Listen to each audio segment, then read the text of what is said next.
বহিরাগত তোফাজ্জল 2024 সালের সেপ্টেম্বরের 18 তারিখ বুধবার দিন রাত 8টায় মেধাবীদের দুর্গে ঢুকলো বহিরাগত তোফাজ্জল।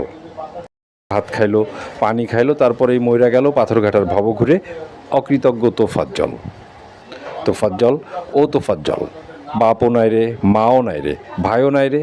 ভাই তোমার জন্য কানবে এখন এমন কারে পায়। 19/9/2024। আজ তার প্রথম মৃত্যুবার্ষিকী। কিছু বাংলাদেশি মানুষ ছাড়া আপন বলে এমন কেউ নেই পৃথিবীতে যে তাকে মনে করবে। 2024 সালের এই দিনে ঢাকা বিশ্ববিদ্যালয়ের শিক্ষার্থীরা চোর সন্দেহে তাকে আটক করে নির্যাতন করে, দফায় দফায় নির্যাতন করে, টাকা দাবি করে। একসময় তোফাজ্জলের মৃত্যু নিশ্চিত হয়।